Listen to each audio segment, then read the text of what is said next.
think we're in business. So this has been a long time coming. I feel like this conversation, we've literally been talking about this for years. For years, Yeah. literally. And like, dare I say, I almost feel like we're going on like being able to say like a decade. Oh my God. When is Yeah. the first, was it 2013? It's probably like, it's got to be around that like under 2015 type time frame. Like I we've think it definitely was been doing this for a while. 2013. Yeah. Good Lord. It's crazy. Man. I feel like that's okay though, because I feel like age has been treating both of us well, like all around. I feel like when I look back, on who I was back then compared to like who I am now, I think so many people are always kind of like freaking out about, oh my God, like, whether it's like a midlife crisis or whatever's going on. And I always remember hearing like my friends saying that like your 30s are your kind of like your best years. And I was like, there's no way. Like definitely early, like mid to late 20s are where it's at. Now I look back on it and I'm like, I never want to go back to that. Right? Lots of good things happen. Great of who I was back then, but I am just so much more like confident, like established, not from like a business standpoint, but just from like who I am in my own skin. As a person, yeah. Yeah. I feel like I'm loving my 30s, and I know everyone says that, but I actually am. And actually, because how old are you, Mark? So I'm 33. 33. Okay. So I actually am enjoying my late 30s even more. I loved my early 30s, but my late 30s is like where it's at right now for me. I feel like that's like got to be a life goal, is like just to be super happy at whatever age you're at. Yeah. And I don't know if that's like an old thing to say, like, oh my God, I'm so happy, like being early 40s. But like, I don't think that's like, I think it used to be a cop out back then. Like people would just kind of say it like, oh, I love my 40s. Kind of yeah. I would love to be every age that goes by. I'm just like, no, like I am super happy to be 50, like thriving, just killing it. That would be awesome. I think you and I are going to be thriving in our 70s. Like I think I'm still going to be snowboarding in my 70s 1,000%. I'm going to still be playing volleyball. I think you're going to still be running. That's the plan. It's funny, like that's a huge part of how this all started was, seeing, 60-year-olds pass me in the marathon. I can't wait to get into that. Like that blows my mind. Even because you used to do CrossFit and I still occasionally do CrossFit, I'll still see 60-year-olds crushing it, with a snatch or a clean. I know. It's honestly like I just, the one thing I find sad is that like our way of thinking on this is kind of like abnormal.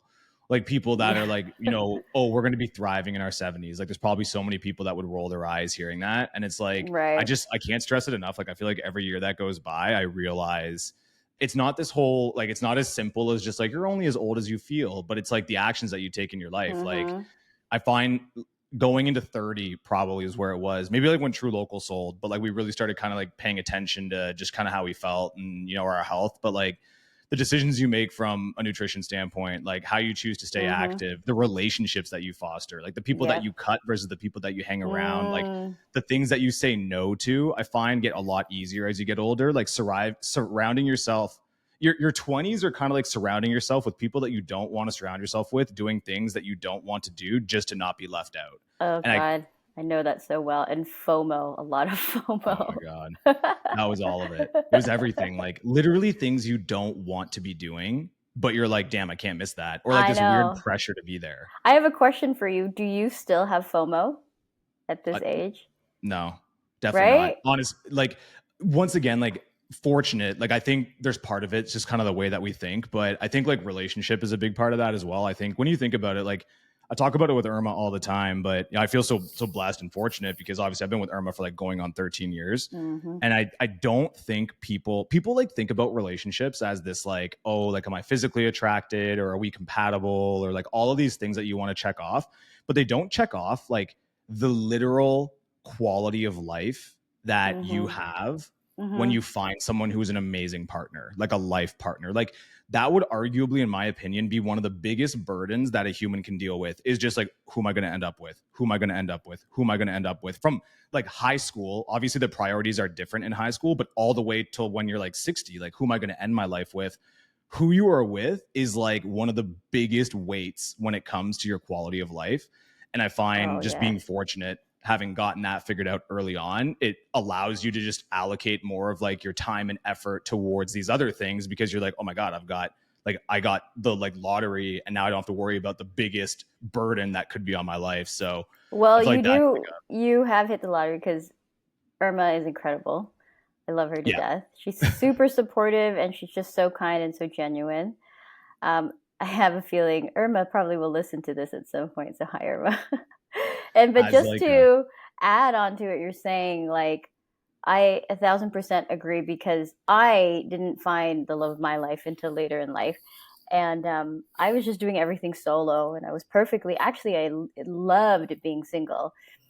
Um, but now that I've met my like life partner, like my teammate, we're both athletes. And so for us, the analogy of finding your teammate that supports you in every decision you make and you all work towards a common goal.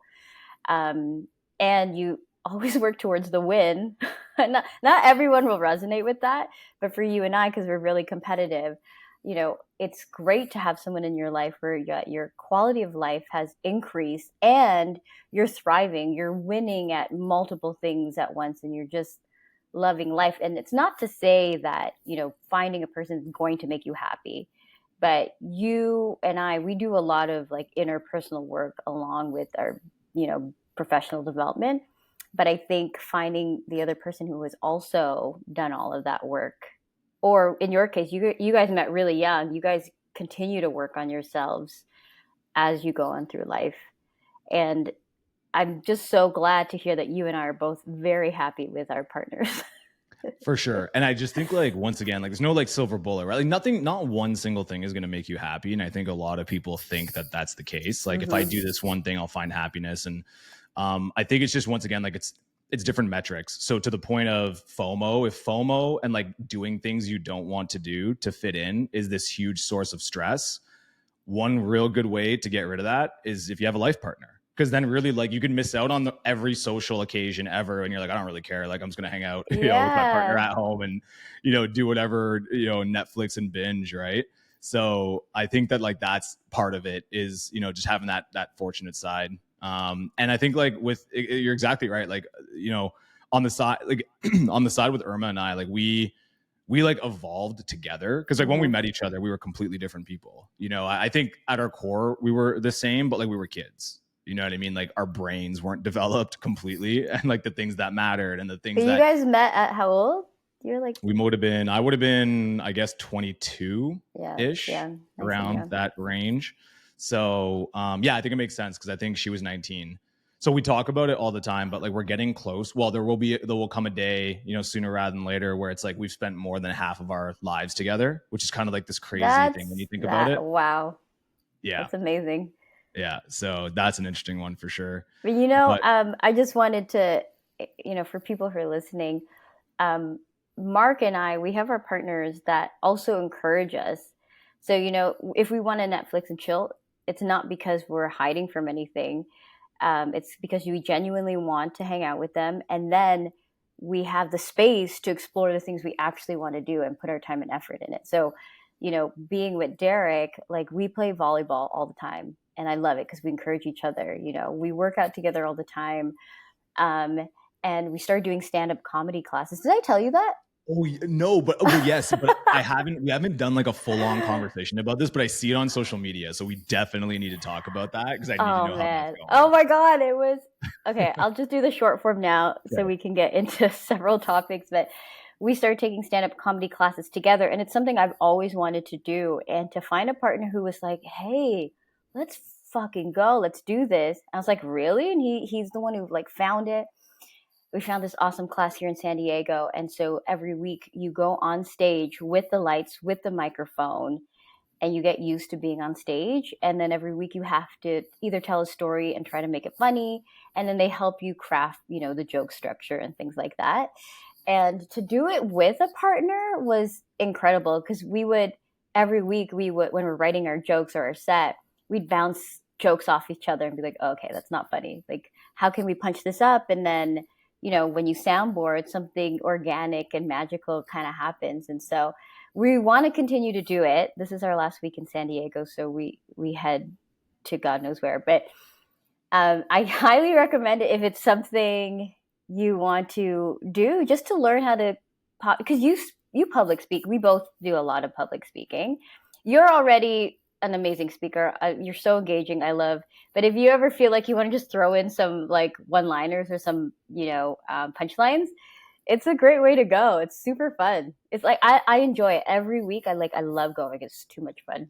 Yo, I honestly this is one thing I had to ask. Like, how did you why stand-up comedy? Is it something you always wanted to do? And the reason I say this is because I have so much respect for stand-up comics. And as I give, look, giving a keynote's easy. At the end of the day, you go up there and you know what you're going to talk about. There's a couple of different ways to do it. You either you've scripted it out completely, or you're going up there to kind of riff on an idea. That's fine. Right. But at the end of the day, you already know that you're providing some sort of value. You know the topics, you know this. Yours is it's 50% of the work is done up front. And then the rest of it, you don't even know until you're live on stage. Like, okay, I've come up with this idea for a joke, but you've got to deliver that on stage. And I could only imagine what it's like to get this super hype. You're like, this is going to land so well. And then crickets. And you just got to absorb it and readjust. I have so much respect for that. So how did that come about? First of all, I think you'd be incredible at it.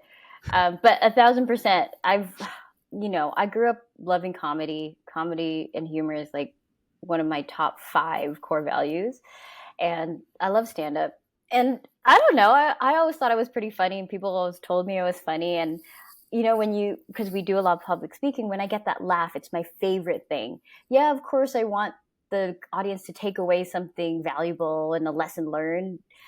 But for me, to get them to laugh and then to remember that feeling, and then they can sort of absorb the information better, I think anyway, is just, I don't know, I got caught by the bug early on, and I knew I always wanted to be funny.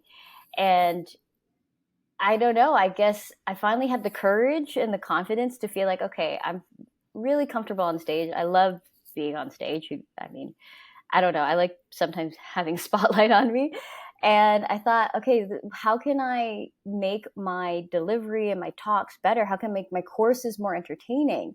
So yeah, when we do our keynotes, people come to learn, right? But I'm like, why can't we also entertain them? So I don't know. I just always wanted to do it. And the opportunity came where it just matched our schedules. And I was ready. And I don't know, creating a joke structure is hard. Okay, so it was pretty excruciating. I've only, I'm not a seasoned stand-up comic. I've only done one real showcase in front of strangers, but it was like a 7-week program. And to go up every week and try to make your peers and your colleagues laugh is really challenging. And, you can hear when it's pity laughs and when it's, generous laughs. But there was one week where I felt like I didn't make anyone laugh as hard as I wanted to. And I wanted to cry after I got off stage. It's brutal. And when we finally did our showcase and we had maybe 50 people show up, and it's all people I don't know, that was really interesting. I did my set, and sometimes you're like, okay, yeah, like you said, this killed when I did it in front of my partner and in front of class, but then it's a different group of people. They may not understand what you're talking about.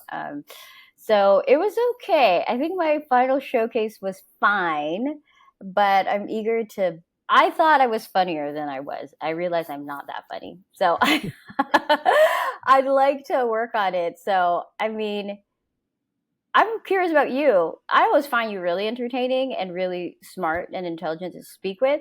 But I wonder, did you ever grow up with people telling you you're funny, you're hilarious? I was way funnier when I was younger.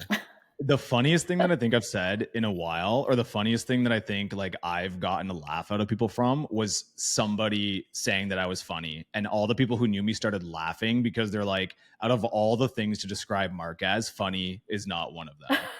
So and which I actually agree with. I think for me, if I'm with friends that I trust or that I'm just close with, I just kind of let myself go a little bit more. So maybe, I'll say something that might get some laughs, but I would definitely not categorize myself as funny. I don't know. I'm a talker. So I feel like I can't make a soundbite or a punchline to save my life, because I'm either over explaining or over articulating, or I'll just go way too deep into something. So like I said, I think when I was a kid and growing up, and then even in university, I like to think I was moderately funny. True Local zapped all the funniness out of me, for sure. Like I became very like serious, very to the point, very just like I don't have time to kind of like deal with this like layer of humor on top of everything. And I think since True Local, maybe like a little bit of my like normal self is coming back, but I wouldn't categorize myself as like a stand-up comic. But on that note, so like for you in this, what do you have like an end goal? Like, is this something that you do strictly just like this is for fun, or do you like imagine a world where you're like, how far could I take this? You know, and what does that look like? Well, initially the reason I took is like, okay, because I'm doing more public speaking events and going on bigger stages, and I thought it would be fun to, I don't know, to make them laugh while they're learning. And I thought, okay, I'm not planning to do any open mics, or I don't want to become a stand-up. But after doing the course, I was like, maybe I'll do a couple of open mics and just see how it feels. I don't know, just stuff. We both love a good challenge, and I really think if I hone in on it, I could be really, really funny. And I love, that there aren't a ton of like Filipina Canadian comics out there. So it'd be really fun to like show my side and to bring, I mean, you have Joe Coy, and he's like half Filipino. And so he puts the Philippines on a map, which I love. But I'd like to do that. I'd like to contribute to that as well, because I don't know, I feel like Filipinos are really funny. And we're really smart, so why not? I say this in the best possible way, but I definitely see you as being funny. Like I would, like if we were, first of all, in the same country more often than like 1 week a year, I would certainly be coming out to see these shows. But hopefully, hopefully the stars line up, and at one point when you're on stage, we'll definitely be there. Oh, I know. It's funny because I don't think you've actually heard me speak publicly, right? I've come to a couple of your talks, but I don't think you've heard mine. I haven't, because I think realistically, like we're never in the same city. Yeah, well, we're not. Well, because like what? Like it would have been, because when did you leave Toronto? 2020. 2020, right? So right when True Local sold, and that was like almost the end of our like overlap of like we used to see each other like every single Friday. Oh my god, I know. You know what I mean? Like that, which is a great time. That was a great time. I used to look forward to that. Literally a 2-hour drive from Kitchener. Didn't care. Mornings, go to CrossFit in the morning at like 5:30 a.m. Go straight from there to go see you for whatever, like 8:30. I was so honored that you made it a priority and you would come and drive all that way just to get stretched. And then for me, it was great because then I could learn from you. I loved picking your brain for the hour after. It was so fun and fascinating. I always look forward to it.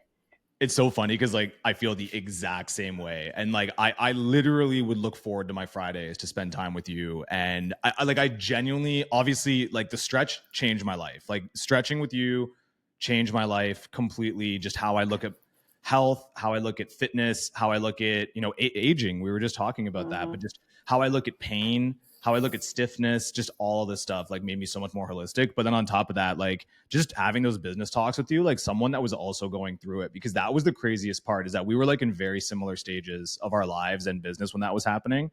And you know how it is, like there are very few people that are kind of like about it. A lot of people talk about it. Very few people are about it. And I find it becomes very easy to connect with somebody when they're actually like, when you're both about it. And I just used to really get a lot of energy from our conversations as well. So that was a beautiful time. I would love to talk about that. I have a number of questions for you. For sure. Okay. So I feel like, and correct me if I'm wrong, I feel like the way we live our lives and it's fulfilling is if it's tied to our work. And I say work, but we love what we do. We love to grow things. We love to, I don't know, challenges, all of that stuff. We've learned how to collide our personal lives with our professional lives in a healthy way. Would you agree? Yeah. I think looking now. Okay. Sorry. Apart from the hustle phase that we killed ourselves in. Yeah. Yeah.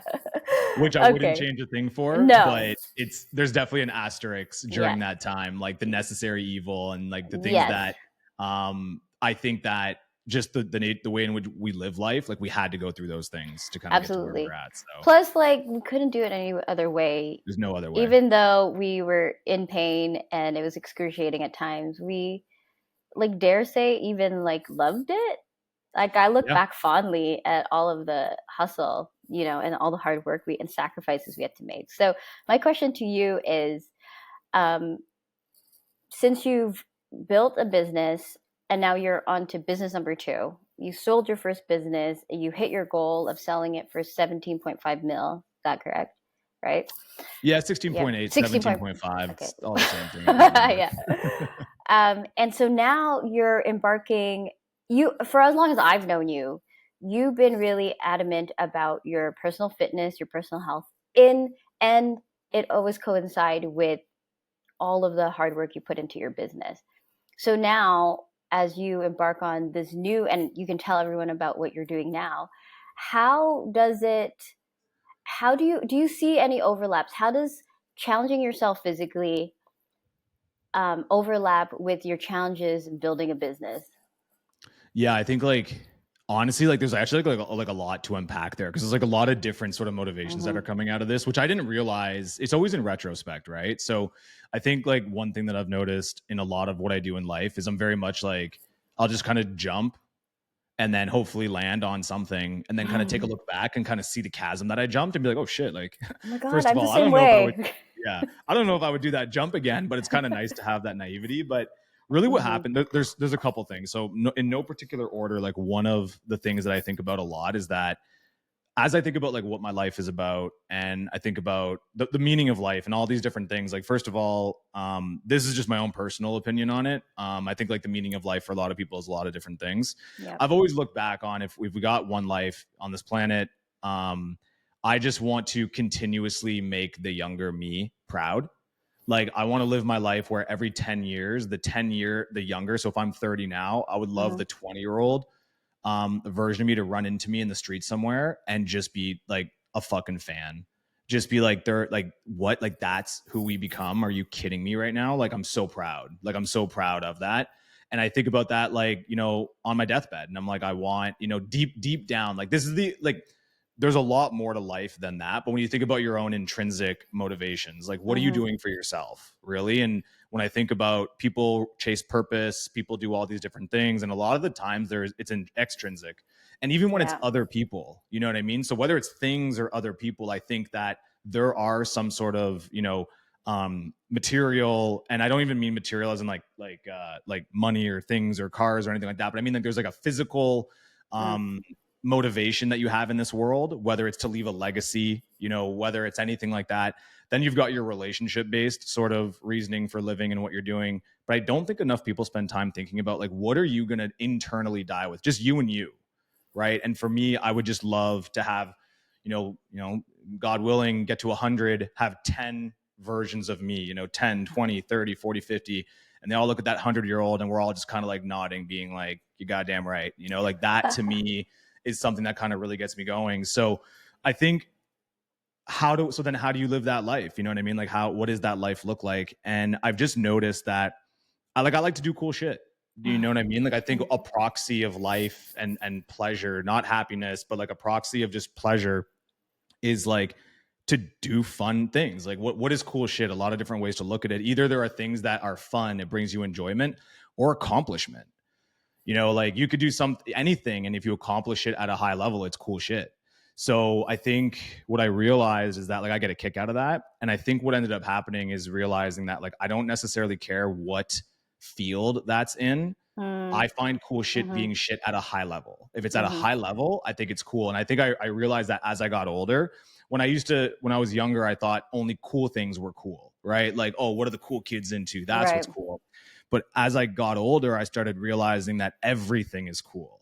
I don't care if it's chess. I don't care if it's football. I don't care if it's, legal studies. I don't care if it's travel. I don't care that the nuance of the 1% of those individuals, like the depth of their knowledge, you could watch anything. And I started realizing it when I'd be like fascinated by like a ballet documentary. You know what I mean? And I see them at the highest level and what goes into it. Okay, so this is my question, and I don't know if you've ever thought of it in this way. For me, I just know as an individual, all my whole life, I can find inspiration anywhere. And you just saying like, I just got motivated by a ballet documentary, because I love sports documentary too, because they motivate me to no end. But some people don't seem to find motivation, but I can find inspiration from anything. Do you feel the same way? 100%. Oh, it And I makes think life that so that's a much more gift. fun. Yeah. I think it's a Yeah. gift. So when I look at it, kind of thinking about like how I get into these, yeah, exactly. So like kind of thinking about how to get into these things, it's like I just realized like, okay, first of all, I'm now very open to being interested in a lot of things because I know at the highest level it's cool. And back to this kind of idea of living life, like I want to win at these things at a high level. Now, the interesting thing on that is I think that you have to start with business. And the Wow. reason for Okay. that is because if you do business at a high level, it opens up the door to do anything else, because a lot of these things require huge, massive amounts of commitment that you can't do if you're buckled down, financially. So I think I was just fortunate. That was like luck. Like honestly, that was the universe just having like teed me up for an assist where it gave me this early attachment to wanting to excel in business. Because I've always said, I don't care if you're successful or not. Every single person on this planet should start a company, succeed or fail, because you will learn an entire lifetime of wisdom, knowledge, experience, emotion in 5 years of running a business, pass or fail. Well, So let's give the audience, like, I want you to connect all of these lessons that are a little abstract to everyone right now, but if you tie it in, tell everyone about your journey. Like, I want people to know, what do you mean about this gift that you got at a young age and you knew you wanted to build a business? I remember you telling me in Waterloo in Kitchener, when you went to school. What school did you go to again? I was at the University of Waterloo. Waterloo. And you started these companies and they failed. Like, give us all of those goods.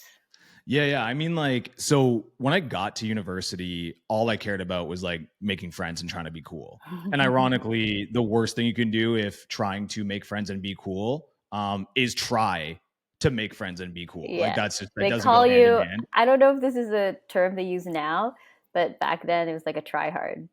Oh, for sure. Yeah. Yeah. I was like so thirsty for attention. I just wanted, I just wanted to be invited to the parties. I wanted all that. And that was kind of like the way I was living life, because in high school, I didn't have a lot of that until my last few years. Like in high school, grade 9, essentially up until grade 11. Well, actually probably grade 8 till grade 11. Like I struggled a lot. So all I wanted was to be liked and all I wanted was friends and this and that. Grade 11 and 12, actually more accurately, grade 12 and then victory lap, things turned around for me completely. Like I found my group of friends. I'd known, like they were my friends Football. prior. Pardon? Football. Absolutely. So like all of that stuff. So the people I started spending time with, which was a function of me finding this kind of deep passion and purpose, which was football, that then forced me to get my grades up, because if I wanted to continue playing football, I had to get into university. Like all of that, which is like, that's like a whole 3-hour conversation that we could have. Because you and I have talked about being in sports and competitive sports has kind of lend itself to how we run our businesses. For and sure. I love that about us. Yeah. Yeah. And now I think a lot with like the motorsport racing and the running, I'm really finding this passion to try to bridge that gap between entrepreneur and athlete. Because I think it's this, so back to the point, the main punchline in all this, in my opinion, is that it's all the same shit. Business is the same thing as racing, which is the same thing as running, which is the same thing as comedy, which is the same thing as anything that you're doing. It's just the discipline to master whatever skills required to accomplish it at a high level. So that's kind of where a lot of this, I think, kind of ends for me. But going through university, I finally got there. In my early years, I just wanted to kind of hang out and have fun.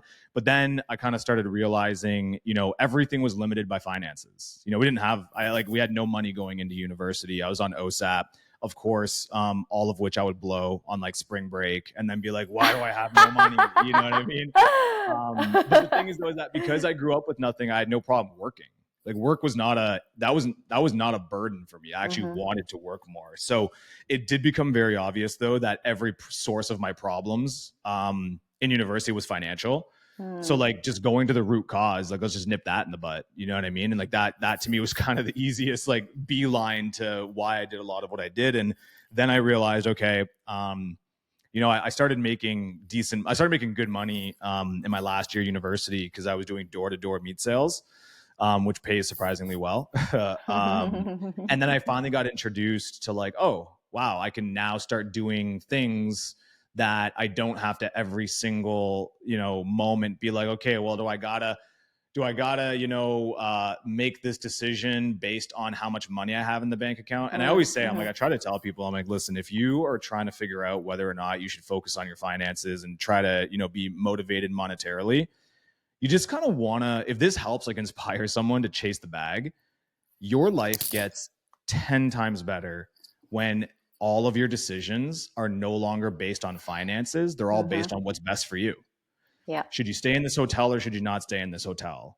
Okay, well, if it's going to save you time, make you sleep better, give you a gym and be closer to your meetings, that should be the reason that you make that decision, not, okay, well, I, can't afford to do it. And obviously that's a luxury. I totally understand that, but it should be a motivation for people. When you go to the grocery store, when you're eating out, the last thing you want to do is be like, damn, this like organic sauce is $2 more expensive than this sauce. Obviously you want the healthier option, but you are unfortunately forced to make the decision based on your finances. So that's like just another piece of motivating. I just learned that early on where I was like, I want my decisions to be based on the things that I want to do and live life if money wasn't an issue with it. Same. Yeah, exactly. And I find like, that's we've always gotten along super well. And I find these conversations are very few and far between, but some of the deepest connections that I have with people who are actually living this life and like getting after it, and they want to, be better versions of themselves, and they aren't scared of the work. You mentioned it a while ago where like it was like a straight pummeling daily while trying to build our businesses. But no matter how much pain was going on through that time, my joy of just being in the game. I always say like you're either in the game or you're not. And that like applies to a lot of different things in life. But like, let's talk about the business world. I just like being in the game. You know what I mean? Like all the pain that I experienced in the game was way better than being on the sidelines, not being in the game at all. That's exactly it. Like because I used to compete in CrossFit, and, I was just so grateful. You're doing burpees in the water, and then you're running to carry your partner to do row machine, and then you're doing cleans. Like, are you kidding me? That was excruciating and painful. But like you just said, I loved that pain because you knew on the other side the sense of accomplishment. What does that mean for you? The pride that it brings, and then you kind of can see what you're made of. Okay, with all this potential, I can go off and create a multi-million-dollar company like you did. So I think people always shy away from pain, and as a stretch therapist, people are like afraid of the pain, but I tell people, sorry, you know what? Let's go into my own personal life because everybody's different.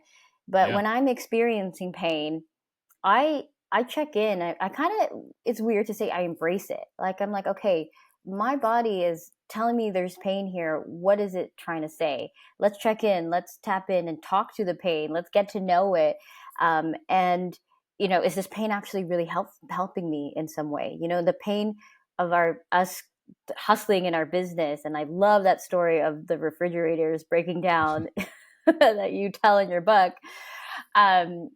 That pain, you were like, we have to endure this pain because there's no other way. And on the other side, you don't know. In the moment, you're not thinking it's tangible.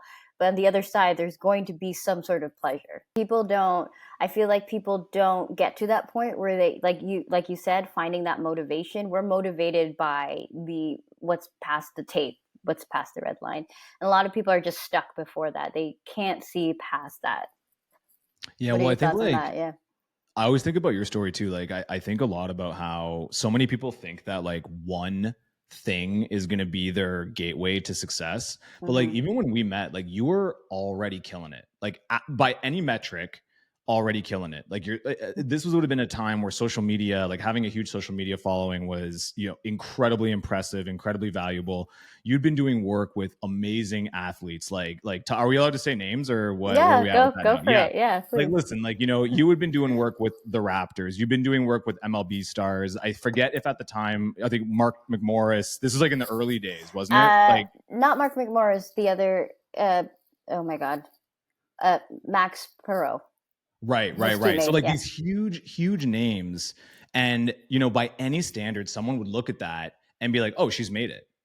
But of course, and similarly with True Local, they go to a website, they see a logo, they're like, "Oh, like he's made it." Right. Yet both of us were like literally like toiling away, Oh trying yeah, to figure out because like, True Local, you guys had such a strong social media presence. You had a lot of influencer partnerships, and so everyone's constantly reposting your stuff. All these famous influencers, and in the back end, you and I having meetings like, "Oh my God, like how do we just push this, and how do we stay on top?" Like every day is a grind. Yeah, and like honestly, it's just like I just feel like a lot of that is just the nature of being in the game. And once again, like people don't realize, like obviously, one of the big culminating things is like your relationship and the chance that you got to have to work with Drake. You know what I mean? Like that is like for some people unfathomable, right? Like completely unfathomable. And it's just so funny because like for that moment to have happened. And I remember when we had initially started when we eventually got together, it was The Rock. Like you were like one day the road to The Rock. Yeah, still That waiting was for like that. this whole thing, this vision, this massive vision. And then along the way, like all of these are crazy things that you've done. I think like one of the most like wild times, when I remember you sent me a text and you're like, "Yo, like Russell Wilson just like sent me a DM." Yeah. I know it's pretty oh man, it's been a wild ride, but I've enjoyed every step of the way immensely. Like even now I get the opportunity to work with incredible people. And it's just nice to have that for myself. The other, I don't, did I tell you just this past summer, I think I told you at one of my courses, one of the members, I like to go around and say, "Hey, like, what song do you want to put on?" Like, we love music and it's really motivating for us. And so during break, I'm like, "Hey, I want you to feel included. Like, tell us what music you like." And she's like, "Oh, I love heavy metal." She's like, "Okay, you know what? Put on Incubus." And then we played this song off my phone. I guess my phone was listening, or, it collected data from Spotify. And then literally 2 weeks later, I get a DM from the lead guitarist and founder of Incubus. Oh my And God. he's like, "Hey, I need a stretch. Everything you do looks great. Let's meet up." And then I ended up meeting him in LA, and he's a fantastic guy, Mike. And he loved it. And then it's cool. Like once in a while, I'll get messages from like, recently an NBA player. And he's like, "Hey, I live in Encinitas, which is, like 45 minutes north of here." I just drove up and I met him and his wife and stretched him. So it's cool. Like you said, we're building our businesses because it affords us the things we want most in life, which was for me always to work with professional athletes and to be a nomad. Like the fact that I get to do this and live wherever I want, it still blows my mind every day. Like it's pretty fucking awesome. So It's another crazy thing too. Like I always kind of look back and like, especially in retrospect, if you've made it, people want to hear about it or they want to kind of hear like what's the thing. And everybody, I find there's very, very few people who speak accurately about manifestation, at least to my experience with it. yeah, no, I agree. I have so much to say about that. Yeah, one thing I loved about our conversations back in the day is like honestly, half of it would be like, okay, what can we do business wise? Like, what are we dealing with? But like, I swear to God, half of our conversations was just talking about what we were going to do, what we were going to accomplish, like what life was going to be like, and like how we were always marching towards it. And I do remember that it didn't matter. The messaging stayed the same. It was just the tone that would change, which to me is great because most people change their messaging when things get bad. But if things were good, we'd be like, oh, hyped up, like, oh my God, this is going to happen. So excited. But then when things were dark and bad, we would always just still be like saying the same things, Yeah. like same manifestation. But it was kind of like, well, got to do this to get to there. Like it was never like, oh, it's going to go. It was just the tone of it would change. And I do think it is mind boggling because we spoke every single thing that we are essentially doing now into existence, like across the board. to the T. Right? Like even the public speaking thing. I was like, oh man, I want to do more public speaking stuff. I want to go on bigger stages. And just out of, I think it was like a couple months later, I get a DM from this woman named Lee Jacobs, who's putting on this epic event in Toronto where she had like Dr. Shafali and like Gabby Bernstein, who's been on like Oprah many times. She's like huge. And I was asked to speak on stage, the same stage as them. Like, and it's not like I had like, you know, you and I are really good at putting things in place. Like, okay, here's our roadmap, right? But sometimes we don't have to do that. Sometimes the things that we've done up until that point just kind of, like you said, manifest, it comes to us. And now, I don't know about you, but I'm learning to tap into that power.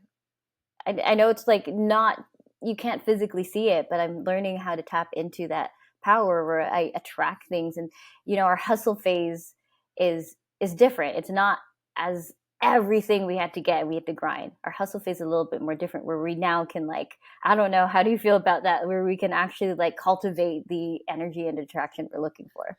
Well, I'll never forget, you know, one of the calls when the company sold, you were one of the first people that I talked to. And I remember, because I knew you would just get it. Like you just would get it. Like everyone else. We FaceTime. You had champagne. It was like Christmas. It was just like around your birthday. It was around New Year's. Yeah. Okay. Yeah. Your birthday was a few weeks before, and you were in like this pretty epic suit or shirt you were wearing. Were you in Vancouver at the time? We were in Vancouver. Yeah, I remember. I remember it perfectly well. And I'll never forget, because you asked like the one question that I wanted to share with somebody, but nobody that wouldn't ask. But you were like, not like you were like, how do you feel? Like what has changed? And of course, most people ask like, oh my God, how do you feel? Like on the surface level, but I knew what you were asking. And I remember it finally gave me a chance to be like, it's the craziest thing, because like the money, amazing, obviously, you know, the top level sensation, amazing. But the deepest thing that I got out of this was that last 1% of confidence that just validated that everything was right.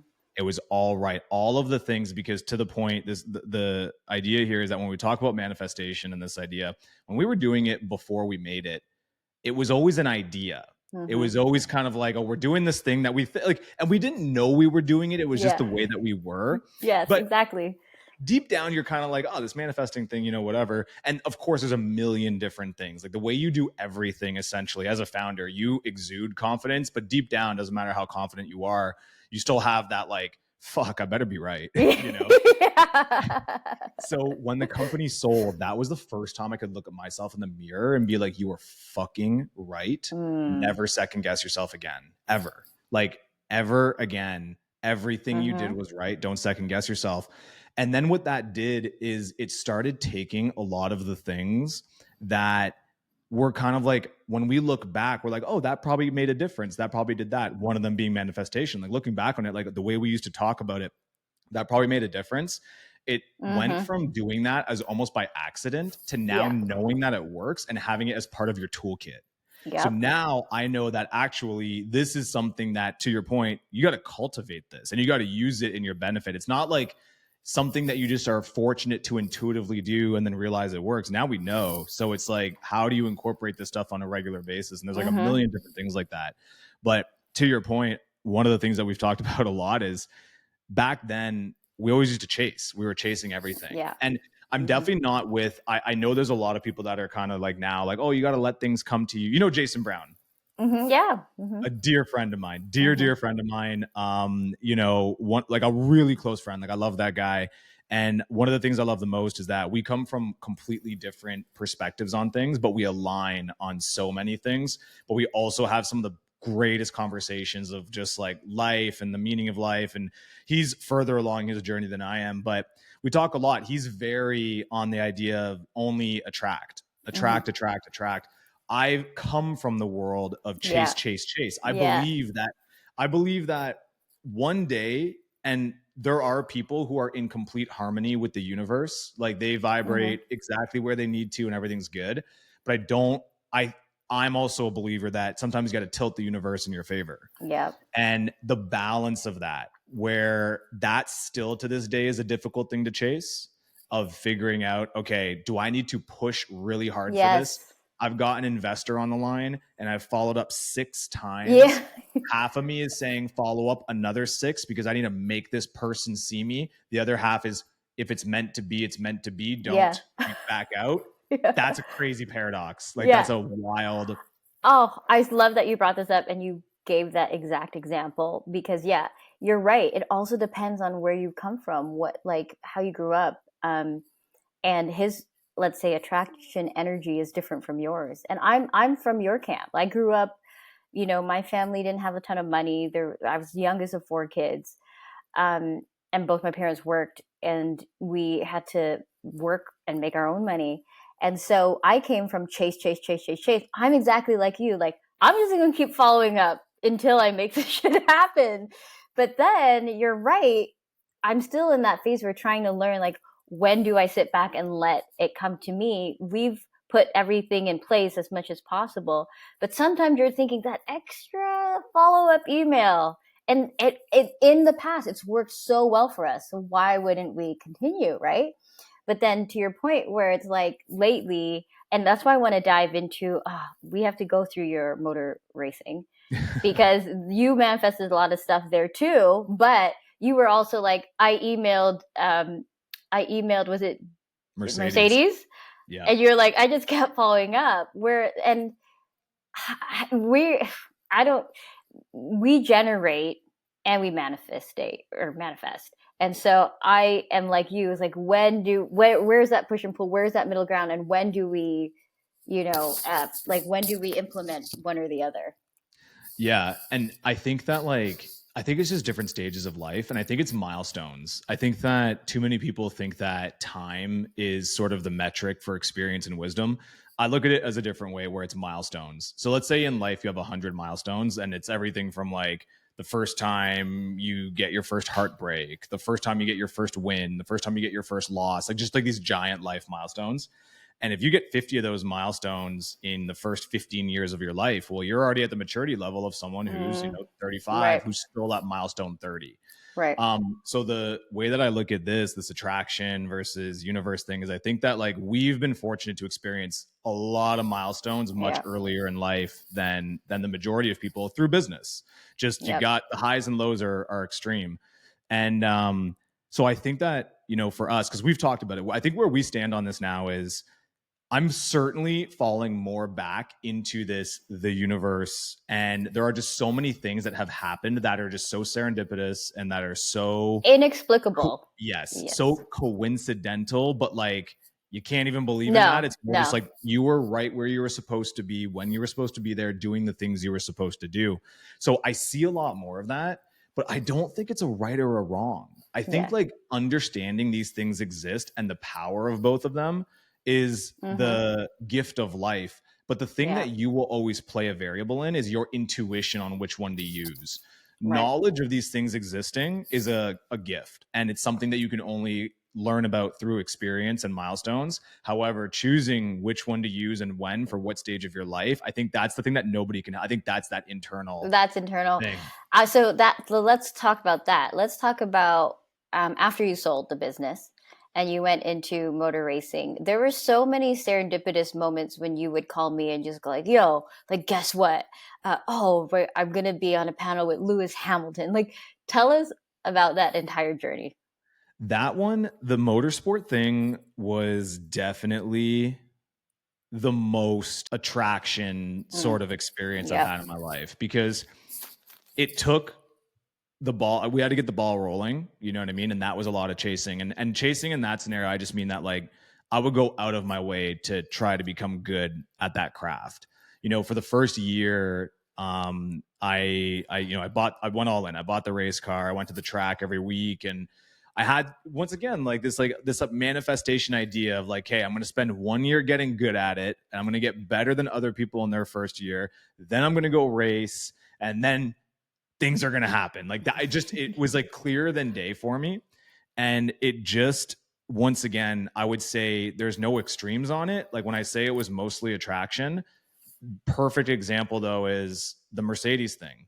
If I didn't chase the Mercedes thing, I wouldn't have landed the attraction of, hey, do you want to be on this panel with Lewis Hamilton?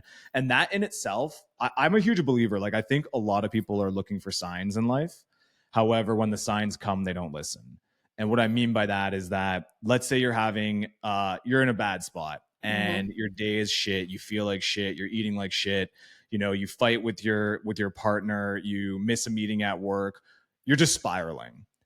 That to me is a sign from the universe that you need to get your shit together. Like, when you're having bad day after bad day after bad week after bad month, that is a sign from the universe that whatever you're currently doing or however you're thinking isn't working. And on the flip side, when something beautiful happens, when something just so coincidental, so amazing happens, we don't look at that as a sign that you are doing exactly what you're supposed to be doing. You're in the right place at the right time, talking to the right people, thinking the right way. That's why this thing happened. And with the whole thing with racing, the way that the Mercedes relationship played out, I knew that I needed to be doing what I was doing at that time, because that was the greatest, most aligned relationship that I could ever have imagined. There couldn't have been a more perfect stream of events. Like, it literally went from me racing, having fun with it, genuinely enjoying it, to then just kind of like, okay, well, we got to get to this next level of it. Intuitively, I was just always trying to push it. Like, what's next? Yeah. And I really wanted to get into a GT4 car. So that's kind of like the first step of sort of like you start getting into like some real powerful machines. And I just kind of took this like entrepreneur approach from True Local, and it was like, well, I'm racing in a Mercedes, I might as well reach out to Mercedes. Yeah. And that, for whatever reason, I just like got fixated on that idea, and it was just chase. Believe it or not, as you know, like, you kind of get to a certain point and outreach gets kind of easy because you just know what to say to get in touch with someone, and you also know the volume of which it takes to get in touch with someone. Yeah. But it's not easy to get contact from Mercedes-Benz Canada. Any dealership you can get the contact for, no problem, but they do not want to give you any contacts to corporate. So I had to hunt down for like a couple months, just trying to get a contact for someone at corporate. And then, of course, who comes to save the day for me? My dear friend, Omar. Omar was the second investor at True Local. He's like a brother to me now. Like, that man has done so much for me, and he's just amazing. And he's the person who got me behind the wheel of a sports car, a supercar, for the first time. Cool. True Local investor. I was pitching him, and just a great dude. And he's like, "Oh, you're a big car guy? I have a Mercedes GT out back," and just blew my mind. No way. So he was always cool, like the Mercedes guy. So he puts me in touch with this dealership. I've already tried the dealership route, but I'll try this guy. I get passed around within the dealership from like a sales associate. I'm like, hey, I just want to get in touch with someone at Mercedes Canada. They're like, yeah, you can't. I'm like, dude, just come on. Like, just give me the contact. I know you can't tell me right now that in that building as a Mercedes dealer, you don't have the contact for someone at Mercedes Canada. So they're bouncing me around, 2 other sales associates, then the GM. And eventually they send me a like generic sort of Mercedes-Benz Canada email inbox. So I'm like, okay, cool, no problem. Hey, one step closer, I get the contact. So I start, no phone numbers, no nothing, can't see anything online. So I start firing off emails to this inbox, like, hey, what's up? Yo, how's it going? Like, yeah, sending up all these emails. And that was like just the chase mentality. I was just like, just spray and pray. Why not? And it was just intuitive. I just kind of thought about doing that. But once again, it was a lot less of let the world happen and flow with it, and a lot more of like chase. So I don't know what would have happened if I didn't take that chase aspect of it. But what ended up happening is a few months later, out of nowhere, I get an email back finally. And it's Sinead, who I have a tremendous amount of respect for when it comes to, really doubling down on corporate citizenship and just how to have a huge, massive multinational brand have impact on the ground. They're just rock stars. So anyway, she reached out and we have this great conversation, and she's talking to me about how Mercedes-Benz Canada is really trying to get into supporting local responsibility initiatives, and how Big Brothers Big Sisters is a conversation they're having. Now, of course, I was part of Big Brothers Big Sisters as a little growing up, and it's like, okay, like just to take a second here, we're here to try to talk about race cars and stuff, and then somehow this other level of alignment. So I'm already pumped up because I'm like, great, I now have a meeting with Mercedes-Benz Canada, fantastic. But then what are the odds that we hop on that call? Sinead and I kind of hit it off right away. Then she brings up Big Brothers Big Sisters. that conversation goes well. That's And then awesome. literally it's like, hey, listen, this could be interesting. How would you feel? We'll do a little something, kind of see how it goes. We have a panel with Lewis Hamilton at Formula One in Montreal. How do you feel about doing that? Good Lord. Good Lord. Trying to play it cool, of course. And so my wife is sitting across from me. So I just have to like repeat it. I'm like, yeah, of course, like a panel with Lewis Hamilton. That sounds great. Yeah. Like, and of course I'm like, this is absolutely amazing. So that was just the steady stream of the relationship evolving. So of course, right off the bat, sitting with Lewis Hamilton, one of my favorite pictures that I've had in life right now.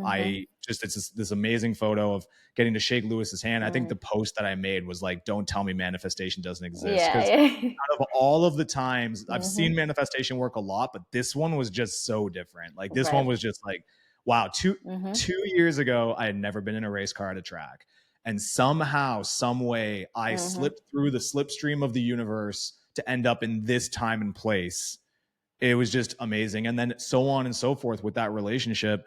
And the reason I'm bringing this up is just based on the fact that like anybody can get a brand deal or anybody can work with a company. But when you talk about attraction, I still can't wrap my head around how the amazing fun side of it where I get to, meet an idol, but then this company is the car that I'm racing in, and they're doing a relationship with Big Brothers Big Sisters, which is an organization I'm like deeply like I'm heavily invested in Big Brothers Big Sisters. I love the organization.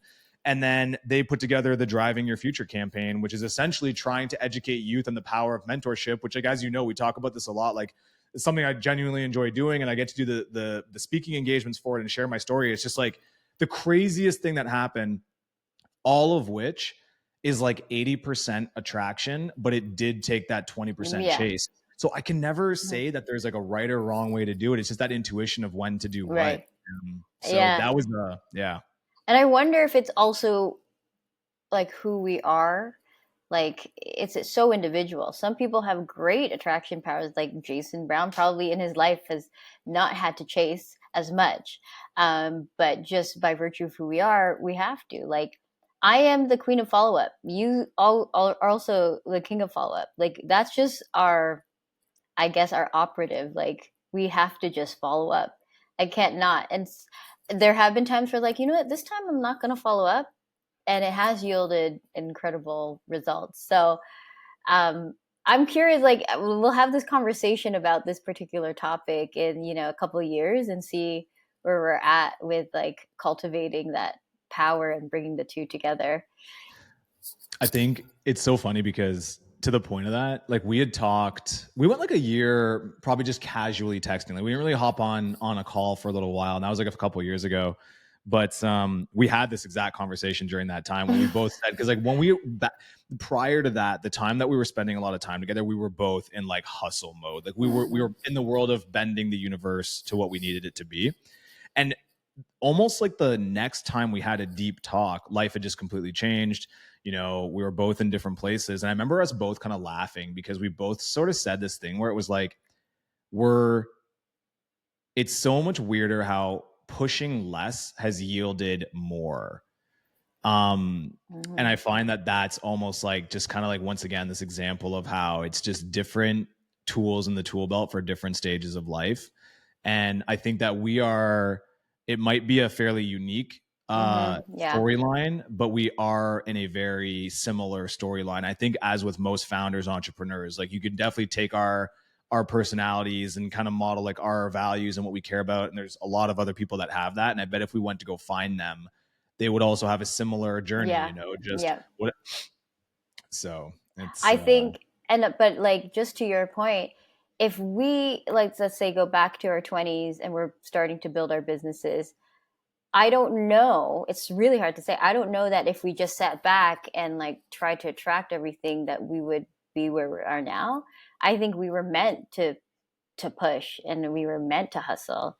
I mean, because that's who we are. We had to express ourselves in that way. So it's different for everybody. What I'm learning, and I want to know about you, because people ask you for business advice all the time, and I get it all the time too. It's like, now I sit back. I used to tell them, like, you have to do it this way. You have to push. You have to follow up. You have to like go, go, go, go, go. But now I'm looking at people and their different energies and how I have to kind of understand what they've done in their lives and what has actually worked for them to give them a little bit more of an informed advice, because the action take oriented mode that you and I have doesn't work for everyone. And I used to think you have to. I still think action's really important. You can't just sit and do affirmations and expect things to come to you unless you're the Buddha. But I think action's so important. But now when I give advice, I'm a little bit more, I guess I'm a little bit more, I don't know how to say it, more compassionate to their situation. How about you? Yeah, I think like that's the thing. Like I think looking back on it, the problem that I think a lot of people get with advice, with giving and receiving, is that giving advice, a lot of the times we give advice from where we currently are. Exactly. Yeah. And a lot of the time, people who receive advice are receiving advice that works for where that person currently is. Mm-hmm. We're not giving advice. Like if we want to give advice, I feel like it's our obligation to give advice from the perspective of what we were like when we were in our 20s. Yeah. And what was life then? Okay, what were you doing then? Because if that's Mm-hmm. where the situation Mm-hmm. that the person receiving the advice is in, that's kind of where it's got to come from. And that's like the Mm-hmm. fundamental problem I have with like a lot of this work-life balance and all this type of stuff. Look, nothing against work-life balance, but that doesn't work when you're a first-time founder. Like that, No. that's fun to talk about now that we've made it. And it's like, it's cool. I like sleeping in, yeah. That's a nice thing. You don't have that luxury when you're trying to build something big.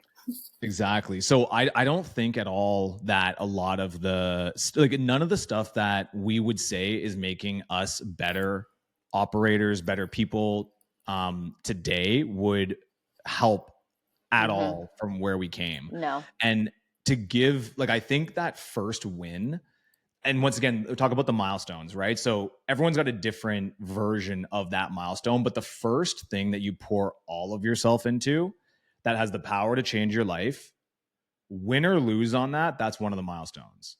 First of all, a lot of people don't even get to go to that milestone because they don't have something that they're willing to chase that is big enough to change their life. And it doesn't matter if it could be going to university, right? Like you pass or fail, you get in or you don't, your life has changed forever. But the thing of this concept of milestones is you can't progress in life until you pass a milestone. You can't go around them. Like you are going to be capped at that level of experience and learning until you go through that lesson. So I think that first milestone of that type, I don't know if people can help you on that one. I think that's the one that you have to earn yourself. You can read everything you want. You can take all of the knowledge and take it in. But the same way like us, and imagine, some, person who's 60, who's 10 times what we've done and more experienced and more connected, they also are going to have much more well-rounded knowledge and tips and tricks and advice.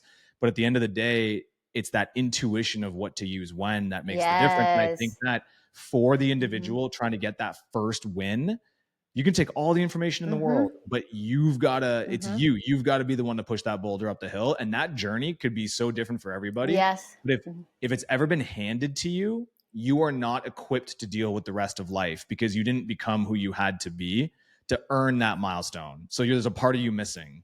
And when you cheated that milestone and you started going to the next milestones, you aren't equipped to deal with what's next because you didn't get that last 20%. So yeah, anymore, I'm very apprehensive anymore. I'll give advice for days. Like anybody who knows me, like I'm a preachy dude. But I preach from the perspective of like, I just know that when I was in my 20s, if someone had done it, I want to hear everything. You have to say. Yeah. Everything from like, what would you do to like, why did you do it? And how are you thinking about it? And that's kind of like the perspective I come from. But when I give it to people, I give it to them as like, look, but what the fuck do I know?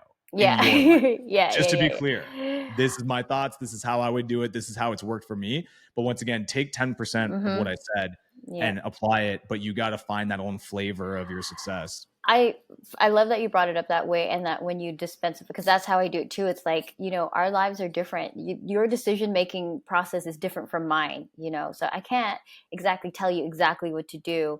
And, I've been to masterminds where, like a 60-year-old people who have built multiple multi-million-dollar businesses are telling me what to do.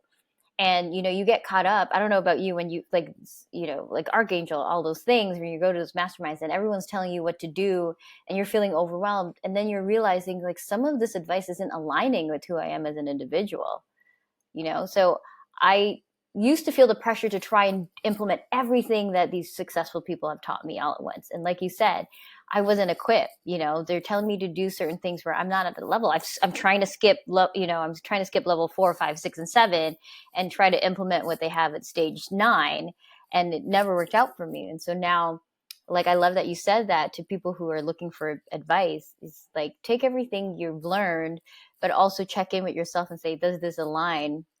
And like, do I have the resources to get me to that level? And it kind of goes back to that idea we were talking about of like FOMO in your early 20s, where once again, you're doing things for people to please them that you don't even want to be friends with or cool with or whatever, but like you just don't know. You're not settled into your own confidence. Like you're not settled into who you are. You don't even know yet that like the magic of your life is you being the template, and you can insert all of these different experiences into that, but you are the template. So many times people are just like taking the inserts and thinking that's everything.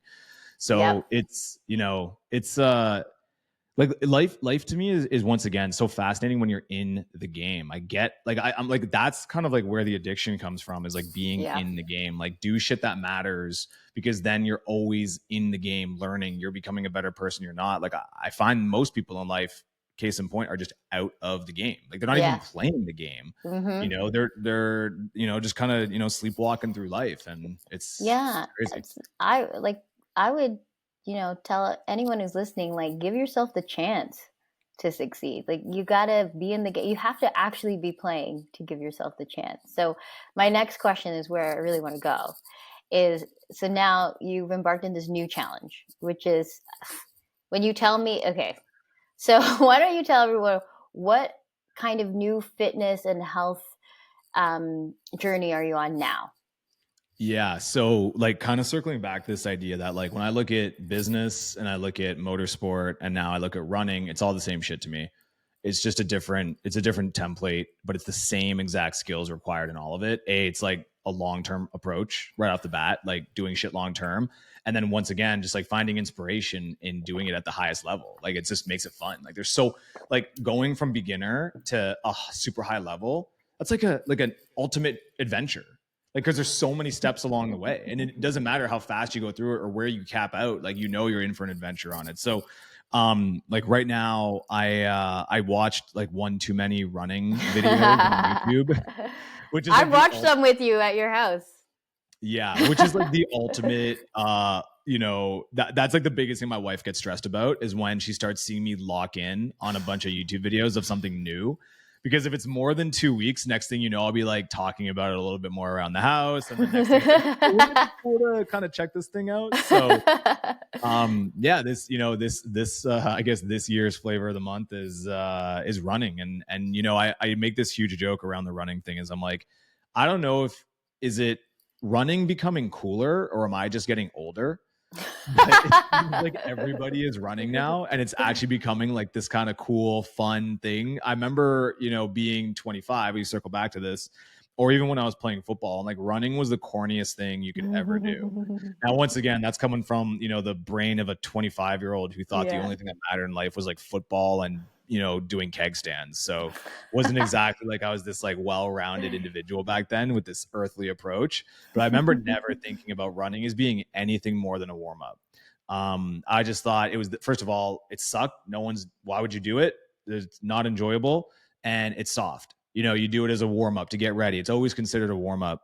And I think it's just as I got older, one of the things that I started kind of like really realizing, I think about myself was that's why I was asking you on the comedy thing. So one thing that gets me going into these new activities is I always imagine it at the highest level, the highest, or at least the highest level that I see imagining like a reality. And so for motorsport, I, of course, immediately watch one race and then I think about myself in like IMSA or racing in Europe.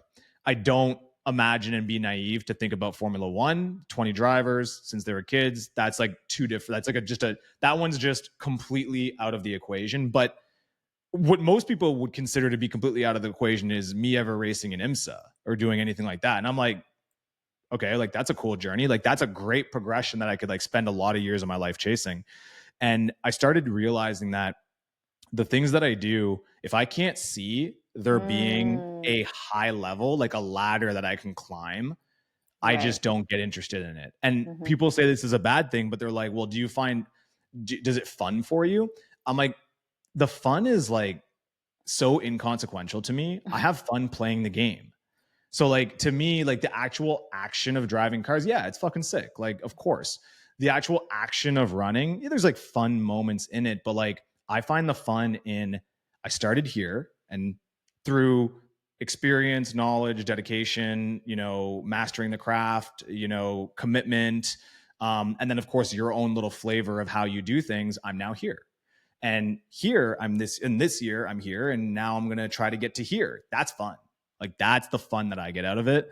But what I started realizing was that like outside of work, I didn't have anything that I was building on because football, this is one message I'll say to people who play football in college or university is that they never talk to you about how when you play your last game or you do your last practice, if you're not going to the show, you're never going to do that or experience that ever again.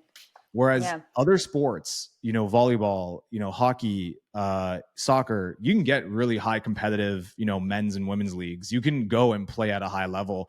But with football, you will never get the pads and the helmet and the crowds and the refs. It'll never happen again. The number of people it takes, like to get everyone there, the field, everything. It's just so hard to replicate. Exactly. So that was like this really like dramatic cutoff for me. I was like, oh, that's done. And then CrossFit. So CrossFit, I had just like kind of come out of the football. I was probably around 25. And I was just like same thing, CrossFit goon. Like I've been working out my whole life, but I only started actually taking it seriously since running. Whereas before I would work out every day. Or like 5-6 days a week, but I never tried to master the craft. I was like, go lift heavy. You know what I mean? Like that was all I cared about. And of course, CrossFit is very unforgiving for that mentality. Luckily I was just young, so I didn't, fuck myself up too bad, but just CrossFit was amazing. I loved it. It got me really fit, but I never had the discipline or even just the mindset of how to approach the sport with respect, AKA the nuance of the lifts and how to actually progress with it. Right. That I could never compete. I never really progressed. I plateaued so quickly and so easily, and I was always getting injured. But at the time I was just like, okay, it's a fun thing to do. But it kind of got to a point where I'm like, okay, well, I am just going through the motions. It's not giving me anything in life. Once again, I don't find pleasure in it. It's not like I'm finding pleasure in waking up and going to the gym. And without that forward momentum of trying to build or accomplish on something, it just kind of got a little weird for me. So I then was like, I want to kind of, and once again, at this point in time in my life, it was all business. So that was everything. I was just fortunate that I kind of had this like default of like, I had to work out in the morning. So I was like, okay, like I need something that I can just like sink my teeth into. That's a little bit, just gives me some stimulation that there's a progression or a purpose into this. And that's where I picked up boxing. Cause I was like, look, I want to start something fresh and something I got to start from scratch and just start kind of chipping away at. Just kind of be humbled, something I could just like think about whenever I had like a free moment that wasn't, taken up by True Local. And boxing was sick. I did it for a year. I loved it. I'm not a boxer by any means. But what I will say is like we would spar every week. And there's a beautiful thing about, it was 5:45, I forget was the class. Something beautiful will get knocked in the face, like in a morning before a meeting, kind of like puts your meeting into perspective where you're like, I'm going to crush this meeting. I'm not stressed about it at all. But it hit me like a rock one day where we did the fight camp and, all that stuff. And then they're like, oh, so you want us to put you in an amateur fight? And I was like, fuck no. What are you talking about? Like, and it hit me and I was like, oh my God, like, of course I'm not. Like, no matter what, I was getting better and I could spar and have fun, but I'm not going to start being an amateur fighter. I was like 30 at the time. Like, what are you talking? Like, never going to happen. And I realized, I'm like, oh my God, that's the ceiling. I'm like, this is not something that I can take past anything other than recreationally getting good at hitting a punching bag. And that's not it for me. Like, I just, wasn't in it. By the way, I am with you on every step of the way. Like, I've known you since you started doing CrossFit, and then I was stretching you. So this is so fun for me to hear and be able to track your life. I didn't know you were asked to do an amateur fight. That's funny. Yeah. Like so here, like they're always trying to find, like, it's not easy to find people for amateur fights. That's the thing, right? They got to match people up. So yeah, it was just like, it just kind of hit me like a rock. So anyway, that was just this thought process. Fast forward a few years, I got a little bit more, mature and kind of understanding what gets me going. And I started realizing that the things that I want to take up, I got to see a natural progression in. If I can see something that I can find that's a natural progression, that isn't going to get worse as I get older. Cause that's the thing too. Cause then I'm like, you're fighting a declining, you're fighting against sort of, regardless of the mentality we have about getting older. Yeah. Like we can think about it all we want, but like, if no matter what, my limits that I can push myself to, if I were to do that, are going to come down every single year, and it just automatically takes you off the table from kind of climbing that ladder.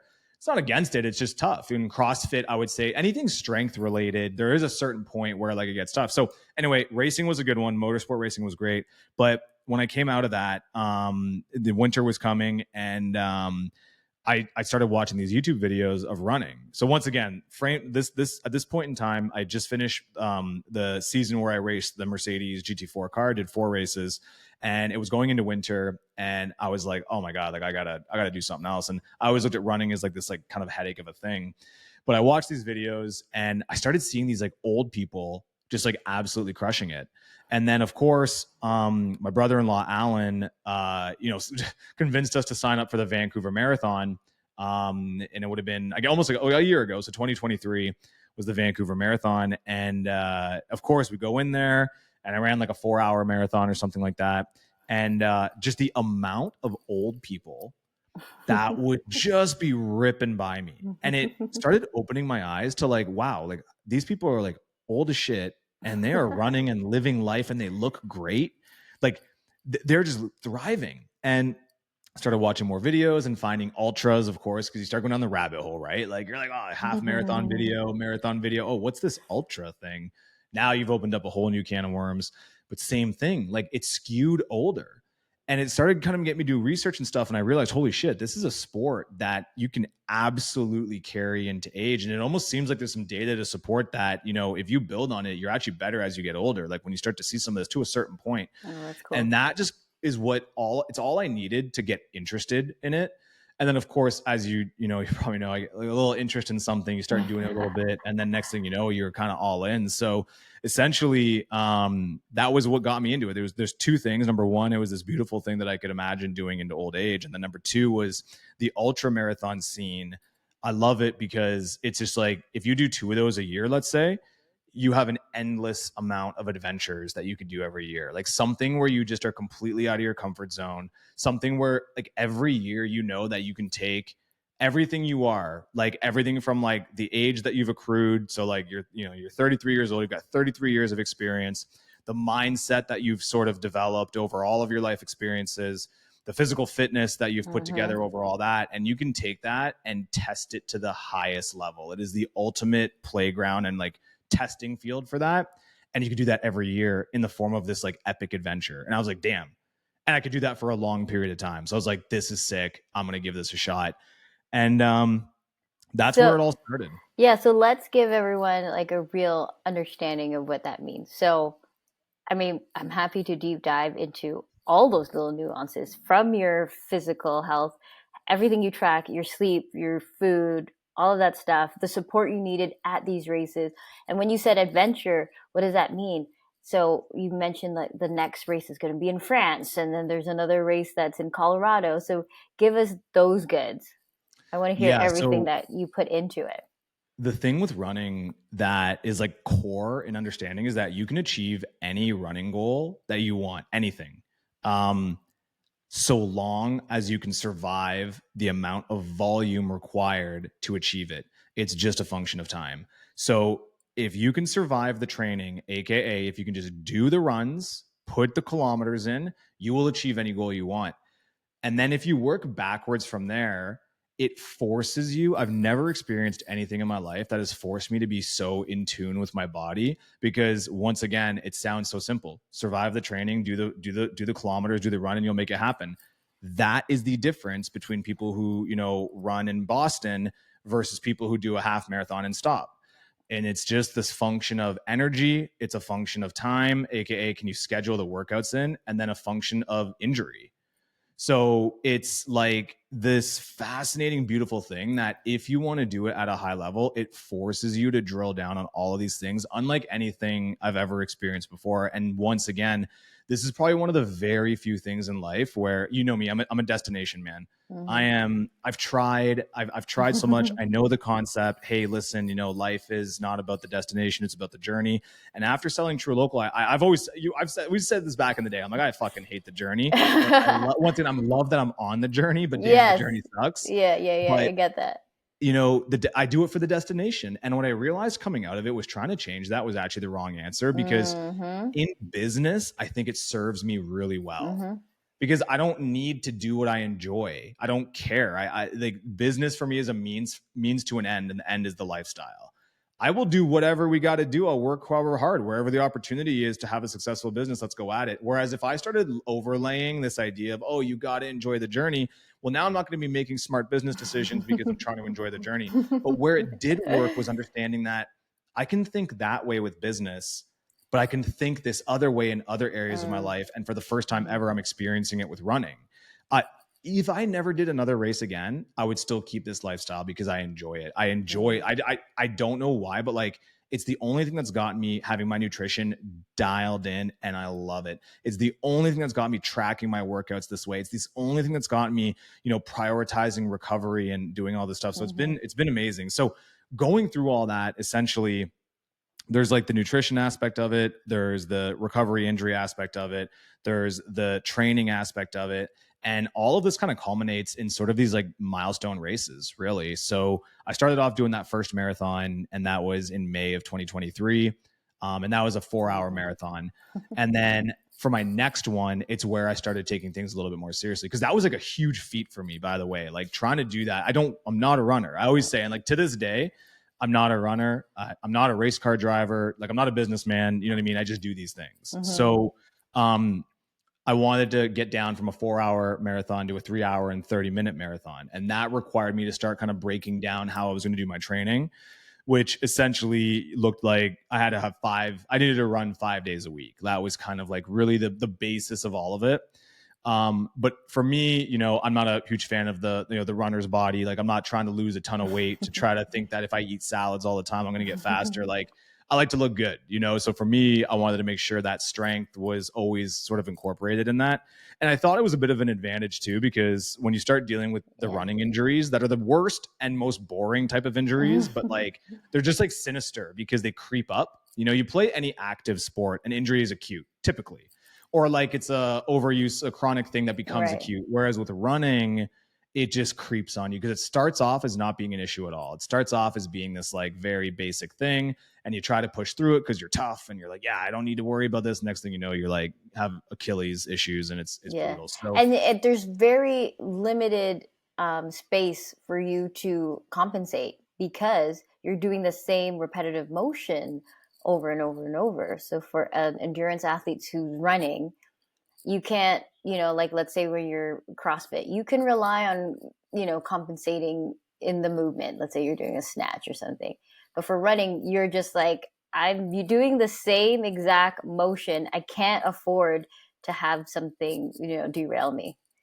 For sure. And that's once again like a learning curve. So once again, the overdevelopment of a very, very small group of muscles is what happens in running. And the underdevelopment of all of the muscles required to support those is what starts to happen. And that's where you get these like ridiculous injuries. So like for me, like my first block was like 12 weeks. I was running 5 days a week, and like I developed this brutal Achilles issue. And of course, a lot of runners experience Achilles issues. And I think a lot of it's misdiagnosed because a lot of people, and you'll know better than I will, this is just kind of my like podcast. Like I pretty much survive on like podcasts and articles, but it served me fairly well. But kind of going through it, you know, a lot of people diagnose it as like a tendonitis, so like an inflammation, and then you get off of it and try to, you know, just do your typical things that you would do for an inflamed area. And then they try to get back on it, and it's no better, or it gets better for a bit and then it comes back. And the tendinopathy idea of it was that no, it's not an inflammation of the area, it's a degradation because that area isn't strong enough to withstand the load and the burden. Your feet are getting stronger, your calves are getting stronger, but your tendon doesn't develop at the same pace. So in fact, the way to work through this is to strengthen it. Like actually you want to work it more. And like, just like things like that are kind of nuanced that, you know, it just requires you to pay attention. Like, you can't, it's not something you can cheat or work through. You kind of got to just are forced to look through that stuff. So yeah, that was a big part of it. And then, essentially, of course, when it started becoming more of a reality, like when I went from the 4-hour marathon to the 3-hour 30 marathon, that's when I was kind of like, okay, I can do this for sure. And I started understanding it's just a function of time. If I can tune up the training so I can survive it, whatever gets thrown at me kilometer wise, and I can survive it, whether it takes 1 year, 2 year, 3 years, it doesn't matter. It's going to happen. So of course now I'm putting, you know, I'm like, all right, how do I climb that ladder? What's the vision? What's the goal? What are we manifesting? So Boston. And the reason being is just because Boston's it's like a measuring stick. You know, you qualify for Boston and you qualified for Boston. Now I got to asterisk this because there is a pre-COVID Boston marathon and there is a post-COVID Boston marathon. Okay. And it is like, for people who do run, you know what it's like to run a sub 3-hour marathon. That is ridiculously impressive. That it requires discipline. That is a difficult thing to accomplish. For people who don't know running, just know that like that's a big deal. If you run a sub 3-hour marathon, and pre-COVID, you know, the Boston cutoff time was like 3 hours and 30 minutes. That's like something that like a weekend warrior, you can strive for that. Like you really can strive for a 3-hour and 30-minute marathon as a weekend warrior. A 3-hour marathon, like you got to dedicate serious training to. And what happens, of course, as with any training, is that to go from a 4-hour run down to a 3-hour and 30-minute run, that's like your early noob gains. Like you get started and you progress fairly quickly. But as you start to reach your natural plateau, you know, maybe you take a 16-week block to get from 4 hours down to 3 hours and 30 minutes, but then to get from 3 hours and 30 minutes down to 3 hours and 15 minutes, that takes 16 weeks. Yeah. And then to get from 315 down to 310 takes 16 weeks, and so on and so forth. And so obviously everybody's different. But just to clarify, you said post-COVID, Boston now requires you to hit under sub 3?